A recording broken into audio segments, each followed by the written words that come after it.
Hi, this is Chris Reinhardt, project lead on Prey 2 at Human Head Studios. And today I want to talk to you about the trailers we put together for the game. We'll talk a bit about our thinking behind parts of it and kind of how this ties into Prey 1 and Prey 2.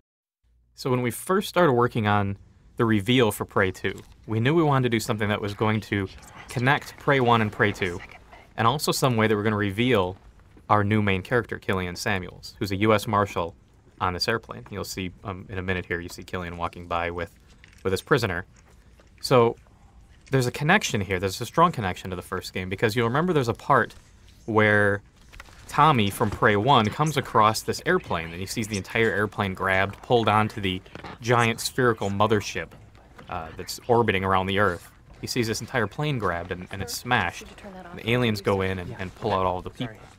So when we were designing Prey 2, and we had this new main character, this bounty hunter on this distant planet known as Exodus, we wanted to tell a little bit of his origin story as to how he became a bounty hunter. So we batted around a bunch of different ideas, and one of the things that really resonated with us was this idea that he was on that airplane, because that was a really memorable moment from Prey 1. So we're like, well, that fits perfectly. We can have Killian on this airplane as an air marshal. You can see he's got his gun here, and the cameraman, Charlie, is kind of investigating and checking out what's going on before things start going funny. And we knew we had this really cool crash, so this is a really cool opportunity to show the crash obviously from the point of view of someone who's on that plane, and show the sheer terror and horror that kind of resonates with what was happening in Prey 1 and at the beginning of Prey 2. It's also such showing Killian himself. He stands up and he starts trying to protect the people, and you get a little bit of a vibe of who our new main character is.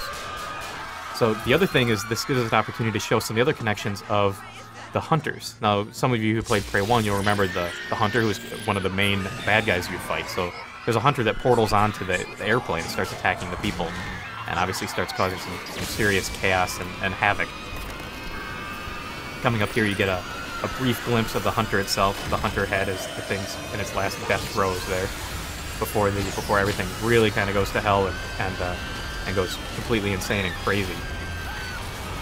And like I said, this really ties into the connection from Prey 1 to Prey 2, because this is the part where they're grabbing the entire ship, they're pulling the entire ship up to their spherical mothership, which is where they'd go in and grab all the people. You get a really cool glimpse of the sphere for a moment here that's in orbit around the Earth, but clearly there's some madness here as it's invading the Earth.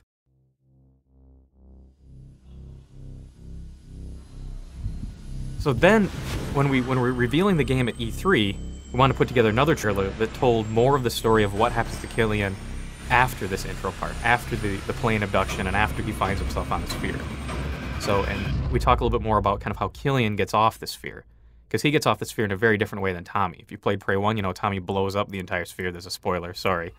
So at the beginning here, Killian wakes up, he's on the sphere, doesn't realize that he's on a distant planet, or he's on this planet orbiting around the Earth. He sees the plane crash, looks up, sees the Earth is there. He's kind of freaking out. Bam! Killian's knocked out. So you see Killian wakes up on this distant planet known as Exodus and establishes himself as a bounty hunter. We'll talk a little bit more about that, but you're going to have to watch the next part of the developer commentary.